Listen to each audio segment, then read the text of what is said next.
الحمدللہ رب العالمین والصلاة والسلام علی سید الانبیاء والمرسلین وعلی آلہ واصحابہ اجمعین الی یوم الدین۔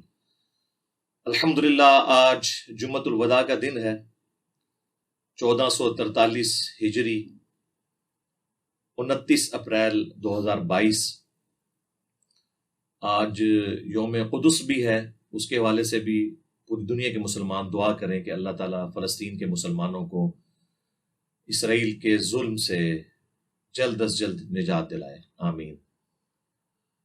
آج اس ویڈیو کو ریکارڈ کرنے کا مقصد یہ ہے، میں نے آپ نے دیکھا کہ اتوار کا بھی انتظار نہیں کیا، ایون آج رات کو لائیو سیشن ہونا تھا اس کا بھی انتظار نہیں کیا۔ اس کی وجہ یہ ہے کہ ایک ایشو ہی بڑا کریٹیکل ہے، جس کی وجہ سے مجھے فوراً اپنا پوائنٹ آف ویو آپ لوگوں کے سامنے رکھنا پڑا، کیونکہ پوری دنیا سے لوگ رابطہ کر رہے ہیں اور پوچھ رہے ہیں جو کچھ رات مسجد نبوی شریف کے اندر ہوا پی ٹی آئی کے سپورٹرز کی جانب سے۔ اور بڑے افسوس کا مقام ہے کہ پاکستان میں عمران خان صاحب حفظہ اللہ تعالی، مولانا طارق جمیل صاحب حفظہ اللہ تعالی اپنی وہ مجلس کر رہے تھے شب قدر کے حوالے سے، اور ان کے سپورٹرز مسجد نبوی میں مسجد نبوی شریف کی حرمت کو پامال کر رہے تھے۔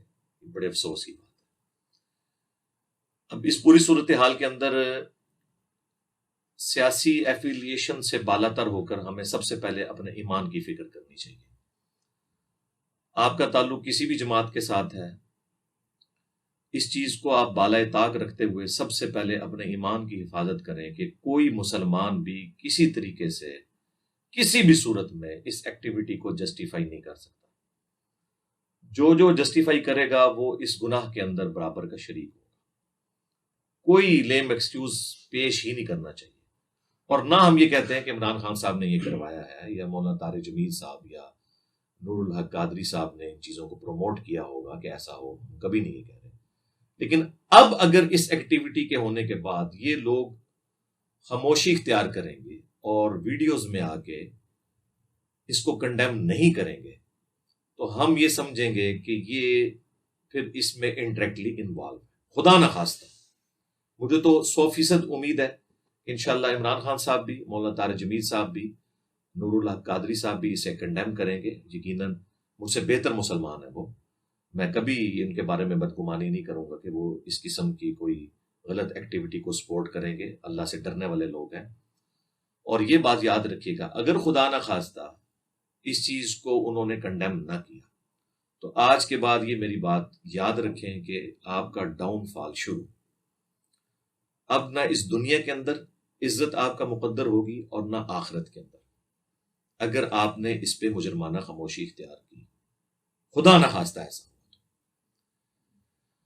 ہم سے تو کوئی بالکل امید نہ رکھے کہ ہم کسی حوالے سے اس پوری ایکٹیویٹی میں کسی کا ساتھ دیں گے، اگرچہ آج تک علماء کی جانب سے جب بھی مذہبی کارڈ عمران خان صاحب کے خلاف یوز ہوا، یہودی ایجنٹ کے نام کے اوپر، یا گستاخ صحابہ کے نام کے اوپر، یا معاذ اللہ گستاخ رسول کے نام کے اوپر، ہم نے ہمیشہ عمران خان صاحب کو قرآن و سنت کے دائرے کے اندر سپورٹ کیا، جہاں پر غلطی تھی پازیٹیولی ہائی لائٹ کی، اور مخالفین کی گالیاں کھائیں اس بات کے اوپر۔ آج یہ جو موقع ہے، اب عمران خان صاحب کے بھی ایمان کا تقاضا ہے، وہ بار بار ریاست مدینہ کی بات کرتے ہیں، تو ان سے بڑھ کر تو کوئی اس کا حقدار نہیں ہے کہ کوئی اور شخص ان کے بہاف پہ آ کے اس واقعے کو کنڈیم کرے۔ یہ انہیں خود ہی کنڈیم کرنا ہوگا۔ مجھے آیات اور احادیث بتا کر مسجد نبوی شریف کی حرمت اور اس سے بھی بڑھ کر روضہ رسول صلی اللہ علیہ وآلہ وسلم کی عزت اور احترام بتانے کی کسی کو ضرورت نہیں ہے۔ جس طرح میری عقیدت وابستہ ہے، باقی مسلمانوں کی عقیدت وابستہ ہے، اسی طریقے سے عمران خان صاحب بھی، مولانا طارق جمیل صاحب بھی، اور نور الحق قادری صاحب کی بھی عقیدت یقیناً نبی الاسلام اور مسجد نبوی کے ساتھ وابستہ ہے، اس میں تو کوئی دوسری رائے نہیں۔ اب میں اسپیسیفکلی عمران خان صاحب سے ریکویسٹ کروں گا کہ آپ نے جو امر بالمعروف کے حوالے سے کمپین چلائی تھی، تو میں اب آپ سے ریکویسٹ کروں گا کہ اس سے بڑی کوئی امر بالمعروف نہیں ہے کہ ہمارے محبوب صلی اللہ علیہ وآلہ وسلم کی مسجد نبوی شریف، جہاں پہ آپ علیہ السلام کا اس وقت پریکٹیکلی روزہ مبارک بھی ہے، وہاں جو کچھ ہوا اس سے کوئی بڑا موقع نہیں ہے کہ جس پہ آپ آ کے پبلک سے آ کے آفیشلی اس واقعے کو کنڈیم کریں. یہ آپ کی اب ذمہ داری ہے. اس سے بڑا کوئی امر بالمعروف نہیں اور اس سے بڑا کوئی نہی عن المنکر نہیں ہے. اور اگر آپ نے خاموشی اختیار کی، ایٹ لیسٹ میں تو آپ کو مرتے دم تک کبھی بھی معاف کرنے کے لیے تیار نہیں ہوں گا، کیونکہ میرا ایمان اس کے ساتھ جڑا ہوا ہے. اگرچہ آپ پہ جب کبھی علماء نے حملہ کیا، سب سے پہلے میں نے فرنٹ سے لیڈ کر کے جتنی بات درست تھی وہ بیان کی، جہاں آپ کی غلطی تھی اسے ہائی لائٹ کیا اور میں نے دفاع کیا، آئندہ بھی کروں گا انشاءاللہ. لیکن اگر اس واقعے کے اوپر آپ کا کوئی بیان نہ آیا تو پھر میری طرف سے کوئی اس قسم کی امید نہ رکھیں. آپ کے کچھ قریبی لوگ بھی میرے پاس آئے تھے، وہ کہہ رہے تھے خان صاحب سے آپ کی ملاقات کروائیں گے، اور اس طرح کی اور بھی باتیں خیر وہ کر رہے تھے. میں نے ان کو بھی اس وقت بھی یہ بات کی تھی، جب بھی کوئی بندہ آیا میں نے اسے یہی کہا کہ خان صاحب سے کہیں کہ اپنی زبان کے حوالے سے تھوڑے سی احتیاط، بلکہ بہت زیادہ احتیاط کریں. بعض اوقات آپ خود ایسے الفاظ استعمال کرتے ہیں کہ وہ پھر آپ کے سپورٹرز کے اندر اسی طریقے سے آگے ٹریول کر جاتے ہیں. اور جب آپ ریاست مدینہ کی بات کر رہے ہیں تو پھر نبی صلی اللہ علیہ وآلہ وسلم والے اخلاقیات بھی آپ کے اندر ہونے چاہیے. اور آپ اپنے قریبی ساتھیوں کی بھی ذرا خیر خبر لیں. شیخ رشید صاحب نے کچھ دن پہلے ہی کہا تھا کہ حرم مکہ میں بھی ان کے خلاف آوازیں اٹھیں گی. اس سے تو لگتا ہے کہ یہ شاید آپ کو نہ بتایا ہو، لیکن آپ کی محبت میں انہوں نے کوئی پری پلان ایسا کیا ہو اور آپ کو پتہ نہ ہو. تو یہ اس قسم کے لوگ جو آپ کی کاز کو نقصان پہنچا رہے ہیں، یہ آپ کی جماعت کے اوپر خود کش حملہ آور بنے ہوئے ہیں. اپنی صفوں کے اندر انہیں تلاش کریں اور دیکھیں کہ ایسے لوگ بھی آپ کی صفوں میں موجود ہیں جن کا مذہب کے ساتھ کوئی لینا دینا نہیں ہے، اس کے باوجود وہ مذہبی کارڈ استعمال کر رہے ہیں. پچھلے دنوں دیکھ لیں وہ مفتاح اسماعیل صاحب کے حوالے سے جو آپ کی ایک ہے لیڈر، انہوں نے ٹویٹ کر دی تھی. مطلب خام خواہ ایک وہی کام جو مذہبی جماعتوں کے لوگ کرتے ہیں وہ آپ کے ساتھی بھی اس طرح کا کام کرنا شروع ہو گئے. اس لیے خدا کے لیے اللہ سے ڈریں اور امت تک صحیح بات پہنچائیں. ہماری دعائیں آپ کے ساتھ ہیں. اللہ تعالیٰ آپ کے لیے آسانیاں فرمائے. کوئی زندگی ختم نہیں ہو گئی ہے. انشاءاللہ اگر اللہ نے چاہا، پاکستانی عوام نے آپ کو سلیکٹ کیا تو آپ دوبارہ بن جائیں گے.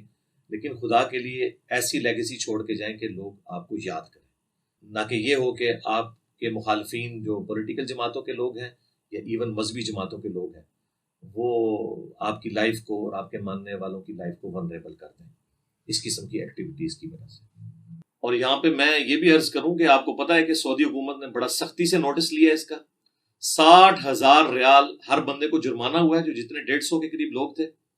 5 سال کی قید، اور اس کے بعد انہیں وہاں سے نکال دیا جائے گا. اب مجھے بتائیں ان کے گھر کا خرچہ عمران خان صاحب یا طارق جمیل صاحب یا نور اللہ قادری صاحب اٹھائیں گے؟ انہوں نے تو اپنا مستقبل برباد کر لیا نا. اور میں آپ کو اب بتا دوں کہ اب اس واقعے کے بعد جب یہ اس طرح کی سزائیں ہوں گے تو آپ دیکھیں گے آندہ کوئی جرت بھی نہیں انشاءاللہ وہاں پہ کرے گا. یہ ہمارا ملک ہے جہاں پہ قانون کی کوئی حکمرانی نہیں ہے اور جس کا جو دل آتا ہے وہ کرتا ہے. تو خدا کے لیے جو لوگ اب وہاں پہ رہ رہے ہیں 20 لاکھ کے قریب کم از کم پاکستانی ان عرب ملکوں کے اندر ہیں، آپ خدا کے لیے میں ہاتھ جوڑ کے آپ سے ریکویسٹ کرتا ہوں وہ اللہ سے ڈرے خدا کے لیے. اور عمران خان صاحب سے بھی کہ اپنے ماننے والوں کو سمجھائیں، اور طارق جمیل صاحب سے بھی کہ خدا کے لیے ان کو سمجھائیں. عرضی کر سکتے ہیں اور کیا کریں.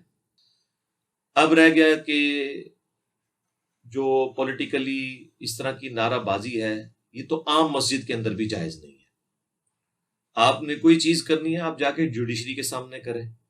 مسجدیں اس کام کے لیے نہیں بنائی گئی.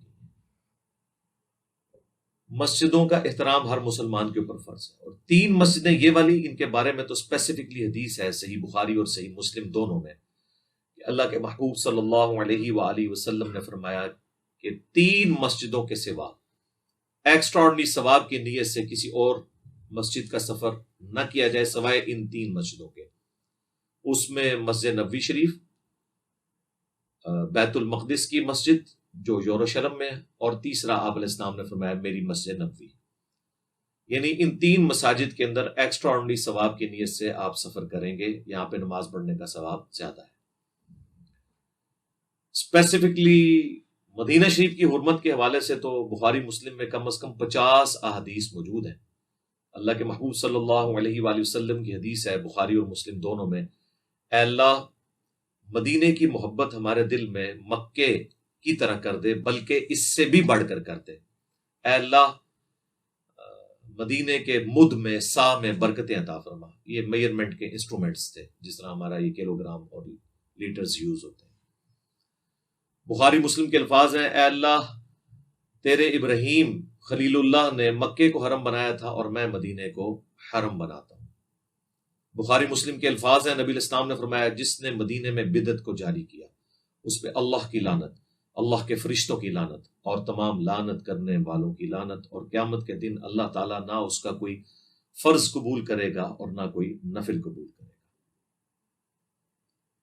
پھر اسپیسیفکلی مسجد نبوی کے حوالے سے اس کا بھی جو پورشن ہے ریاض الجنہ، اس کے حوالے سے صحیح بخاری اور صحیح مسلم دونوں میں حدیث موجود ہے۔ نبی الاسلام نے فرمایا، میرے گھر سے میرے ممبر تک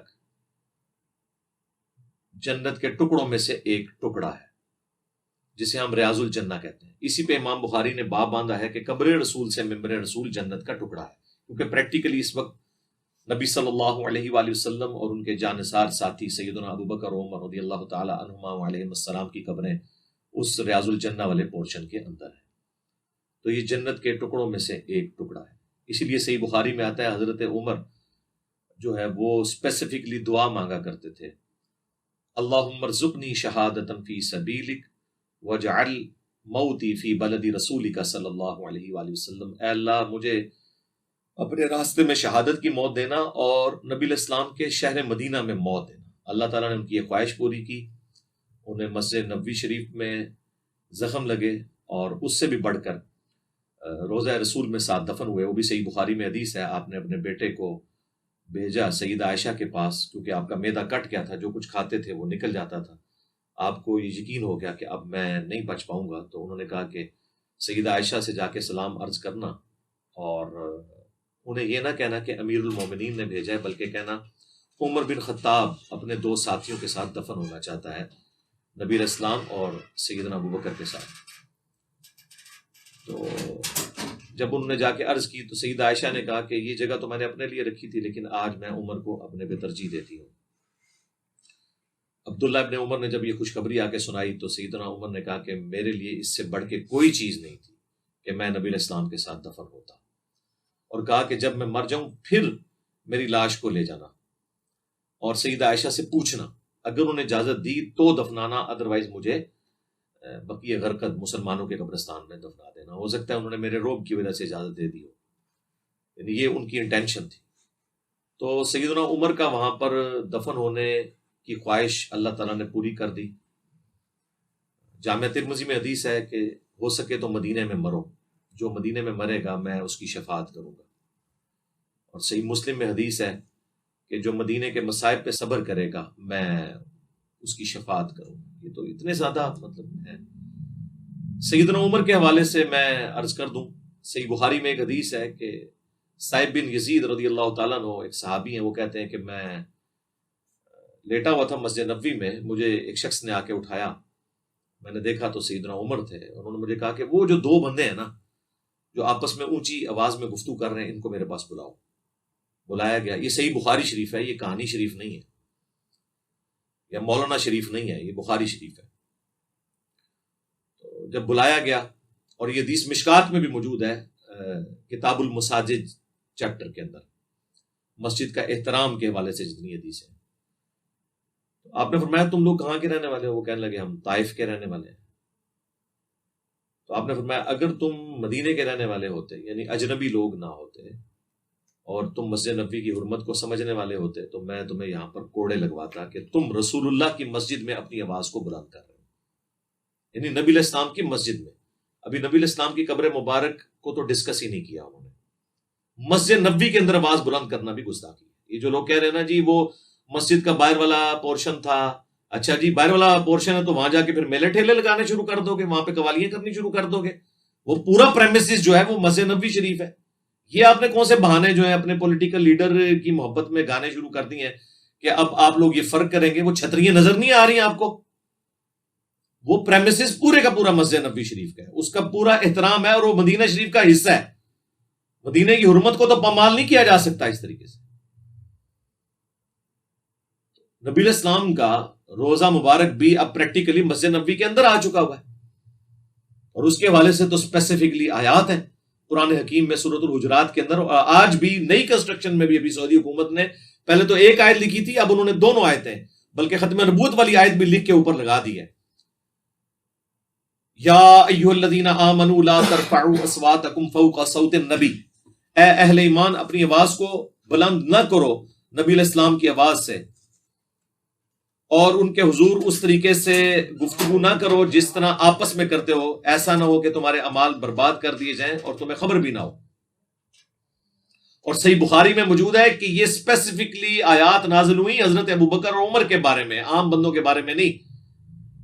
بخاری کے الفاظ ہیں کہ سیدنا عبداللہ ابن ملیکہ تابعی کہتے ہیں قریب تھا کہ اس مخلوق کے دو بہترین لوگ برباد ہو جاتے، یعنی ابو بکر اور عمر، وہ برباد ہو جاتے جب انجانے میں انہوں نے آپس میں گفتگو کرتے ہوئے نبی علیہ السلام کی موجودگی میں اپنی آوازوں کو بلند کیا، حضور سے نہیں بدتمیزی کی، آپس میں.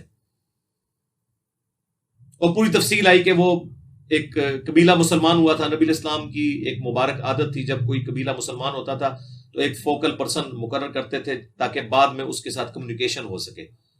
تو حضرت ابوبکر نے مشورہ دیا، اس کے مقابلے میں حضرت عمر نے ایک مشورہ دیا، اور آپس میں پھر حضرت ابوبکر نے کہا تم میرے مشورے کی مخالفت کرتے ہو. اس میں ان کی آپس میں تلکرامی ہوئی، آواز بلند ہوئی، اور اللہ نے کہا کہ تمہارے اعمال بھی اے ابوبکر عمر برباد ہو جائیں گے اگر تم نے نبی علیہ السلام کی موجودگی میں اپنی آوازوں کو بلند کیا اور تمہیں خبر بھی نہیں ہوگی. خبر ہو جائے تو بندہ توبہ کر لے. بس جب یہ آیات نازل ہوئی تو بخاری کے الفاظ ہیں حضرت عمر اتنی آہستہ آواز میں گفتگو کرتے تھے کہ حضور کو سنائی نہیں دیتی تھی، اور آپ کہتے تھے عمر اونچا بولو. پھر اگلی آیات اللہ کی طرف سے نازل ہوئی، ان الذین یغضون اصواتهم عند رسول اللہ، بے شک وہ لوگ جو اپنی آوازوں کو پست رکھتے ہیں رسول اللہ کے حضور، یہ وہ لوگ ہیں جن کے دلوں کو اللہ نے تقوی کے لیے چن لیا ہے، ان کے لیے مغفرت اور اجر عظیم ہے. رضی اللہ عنہم اجمعین وعلیہم السلام اجمعین. لیکن انہوں نے پرفارم کیا. آج بھی یہ آیات روزہ شریف کے اوپر لکھی ہوئی ہیں. ایون سعودی عرب کے لوگ جو ایک وہابی فرقے کے ساتھ تعلق رکھتے ہیں، بڑے ہارڈ لائنر ہیں، اس کے باوجود مفتی اعظم سعودیہ نے بھی ریٹن میں جو کتاب حاجیوں کو مفت دی جاتی ہے اس میں روزہ شریف کی حاضری کے چیپٹر میں لکھا ہے کہ نبی علیہ السلام اپنی وفات کے بعد بھی اتنا ہی قابل احترام ہے جتنی اپنی مبارک زندگی میں. آج بھی آپ قبر رسول کے حضور اس طرح آوازوں کو بلند نہیں کر سکتے. آپ اندازہ کریں. باقی وہ تو چھوڑ دیں، یہ سعودیہ کے علماء کا فتویٰ کہ آپ سلام عرض کرنے بھی جائیں تو بھی اپنی آواز کو بلند نہیں کرنا. وہ سنت ہے صحابہ اکرام کی. 4 کتابوں میں موجود ہے، المصنف ابن ابی شیبہ میں، سنن الکبریٰ البیہقی کے اندر، الموطا امام مالک کے اندر، اور فضل الصلاۃ علی النبی کے اندر، کہ عبداللہ بن عمر جب بھی سفر پہ جاتے یا واپس آتے مسجد نبی میں 2 نفل پڑھتے اور اس کے بعد روزہ شریف پہ حاضر ہو کے عرض کرتے السلام علیکہ یا رسول اللہ، پھر السلام علیکہ یا ابا بکر، السلام علیکہ یا عمر، اور ایک روایت میں یا ابتا، اے میرے باپ آپ پر سلام ہو. تو یہ صحابہ کی سنت ہے. لیکن سلام بھی زیادہ بلند آواز میں آپ نہیں کریں گے، نہ اونچی آواز میں وہاں پہ آپ نعتیں پڑھیں گے. ابو داؤد میں حدیث ہے میری قبر پہ میلہ مت لگا لینا، تم دنیا کے کسی بھی حصے میں درود پڑھو گے اللہ تمہارا درود میرے تک پہنچا دے گا. اللہم صلی علی محمد وعلی آل محمد. تو اس لیے مسجد نبی شریف کا احترام ضروری ہے، اور نہ غلط جسٹیفیکیشنز دیں، اپنے ایمان کی حفاظت کریں. کسی نے آپ کے کام نہیں آنا، کسی پولیٹیکل لیڈر نے، کسی بزرگ بابے نے کام نہیں آنا. شفاعت اسی کی قبول ہونی ہے جس کی قبر مدینے میں ہے صلی اللہ علیہ وآلہ وسلم. جو کچھ ہوا مسجد نبوی کی حرمت بھی پامال ہوئی، روزہ شریف کی بھی حرمت پامال ہوئی ہے، کوئی اس کی جسٹیفیکیشن نہیں ہے. اور ایسے علماء کا، ایسے وائزین کا، ایسی پولیٹیکل جماعتوں کا بائیکاٹ کرنا چاہیے جب تک کہ وہ اس معاملے میں اعلانیہ معافی نہیں مانگ لیتے. میں تو ایٹ لیسٹ انہیں بالکل معاف کرنے کے لیے تیار نہیں ہوں. اور یہ میری بات یاد رکھیے گا، اگر انہوں نے یہ معافی نہ مانگی تو ان کی ذلت قبر تک ان کا پیچھا کرے گی، مرنے کے بعد بھی ان کا پیچھا کرے گی، اور رسول اللہ کی بارگاہ میں قیامت والے دن بھی شرمندگی اٹھانی پڑے گی. نعوذ باللہ من ذالک. اللہ نہ کرے کہ ایسا ہو. تو خدا کے لیے اپنے ایمان کی فکر کریں. میں نے اپنی ورڈنگ اس لیے سامنے رکھ دی تاکہ کوئی لیم ایکسکیوزز ڈیوائز نہ کرے. اور خصوصاً میں عمران خان صاحب سے اور ان کی جماعت کے لوگوں سے بالخصوص کہوں گا کہ آپ لوگوں نے جو وائلنس کا ایک طریقہ اڈاپٹ کیا ہوا ہے نا، روڈ لینگویج والا، یہ طریقہ زیادہ عرصہ آپ کو سروائیو نہیں کرنے دے گا. آپ اختلاف رائے ضرور کریں، میں سب سے کرتا ہوں، لیکن آپ دیکھیں میں نام لیتا ہوں تو پورے احترام کے ساتھ پروٹوکول کے ساتھ نام لیتا ہوں، اپنے مخالفین کے بھی علمی رد ان کے اوپر کرتا ہوں، یہ رائٹ ہے آپ کا کریں. لیکن دوسری طرف میرا ٹالرنس کا لیول یہ ہے کہ میں کہتا ہوں چندہ انہیں دیں، نمازیں ان کے پیچھے پڑھیں. آپ تو نہیں کہیں گے کہ دوسری پولیٹیکل جماعت کو چندہ دو، ووٹ ان کو ڈالو، نہیں. ہمارے اندر اتنی بھی ٹالرنس موجود ہے. میں اپنے اسٹوڈنٹ سے کہوں گا، ان میں ظاہر ساری جماعتوں کے لوگ ہیں، ہم تو چونکہ ایک مذہبی پلیٹ فارم سے بات کر رہے ہیں، ہم پارٹی نہیں بننا چاہتے، لیکن میں سب سے کہوں گا، خواہ نون لیگ سے تعلق رکھتے ہیں، خواہ پی ٹی آئی سے یا باقی جماعتوں سے، کہ مذہب کو ایز اے کارڈ کسی کے خلاف استعمال نہ کریں، اس قسم کی کوئی ایکٹیویٹی پرفارم نہ کریں. جو یہ گستاخی ہوئی ہے اسے ہم کنڈیم کرتے ہیں، انشاءاللہ یہ بھی رجوع کریں گے، مجھے اللہ سے امید ہے. باقی دوسری جماعتیں بھی مذہبی کارڈ عمران خان صاحب کے خلاف استعمال نہ کریں، کبھی ان کو یہودی ایجنٹ کہہ کے، کبھی اسرائیل کا ایجنٹ کہہ کے، کبھی ختم نبوت کے حوالے سے بلیم لگا کے، جو خود عمران خان صاحب ان کی جماعت کبھی نواز شریف صاحب کے اوپر لگاتی رہی.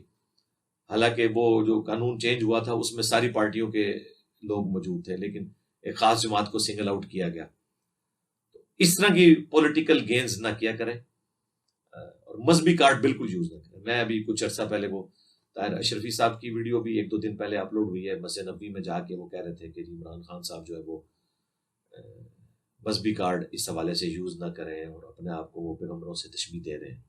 تو بیسیکلی آپ کو پتہ نہیں ہے کہ یہ کتنا خطرناک کھیل کھیل رہا تھا یہ مولوی. یہ بیسیکلی یعنی ان کو عمران خان صاحب کو ونریبل کرنا چاہ رہا تھا کہ انہوں نے کوئی دعوے نبوت کر دیا. نعوذ باللہ. بھئی نبیوں سے ہی مثال دی جائے گی، اس میں مثال دینے میں کون سا دوسری رائے ہے؟ قرآن میں جب آئے اطیعوا اللہ و اطیعوا الرسول و اولی الامر منکم، اطاعت کرو اللہ کی اور اس کے رسول کی اور اپنے حکمران کی، لیکن جب جھگڑا ہو جائے فَإِن تَنَازَعْتُمْ فِي شَيْءٍ فَرُدُّوهُ إِلَى اللَّهِ وَالرَّسُولِ، پھر اللہ اور اس کے رسول سے فیصلہ کرواؤ، پھر حکمران کی بات نہیں ماننی. تو حکمران کی اطاعت کے حوالے سے جو آیت قرآن میں آئی ہے، اب آپ اس کو سیدنا ابو بکر، عمر، عثمان و علی رضی اللہ عنہم اجمعین وعلیہم السلام اجمعین تک تو مخصوص نہیں کر سکتے. آج بھی حکمرانوں پہ بات ہوگی نا، تو آج کے حکمرانوں کے لیے بھی اگر کوئی یہ آیت پیش کرتا ہے تو ہم اسے یہ نہیں کہیں گے کہ اس نے کوئی مذہبی کارڈ یوز کیا ہے.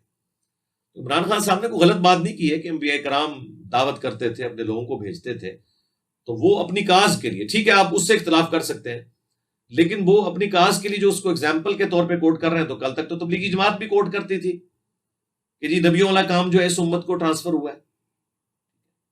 ابھی تو ہم وہ بات نہیں کرتے، پھر ان کو برا لگے گا کہ آپ کے بابا جی نے تو اشرف علی تھانوی رسول اللہ کلمے کو انڈورس کیا اور اللہم صلی علی سیدنا و نبینا اشرف علی کو انڈورس کیا ہے. جب ان کے مرید نے کہا میں نے خواب میں بھی پڑھا اور بیداری میں بھی پڑھا، آگے یہ بھی لکھا ہوا ہے، تو انہوں نے کہا خیر ہے، تسلی تھی، تیرا پیر جو ہے متبع سنت ہے. اس کی یہ میں تعبیر بیان کروں گا، اس واقعے کی، خواب کی نہیں، واقعے کی. چلو مرید کو تو کوئی اختیار نہیں تھا، وہ پیر تو نہیں تھا. ابھی تو میں نے پورا ریسرچ پیپر لکھا ہے کہ ان کے بڑے بڑے علماء کیا کیا یعنی دعوے کرتے رہے. رشید احمد گنگوئی صاحب تو کہتے تھے کہ حق وہ ہے جو میری زبان سے نکلتا ہے، اور میں قسمیاں کہتا ہوں نعوذ باللہ کہ اس زمانے میں نجات موقوف ہے میری اتباع کے اوپر. یہ الفاظ ہیں ان کے.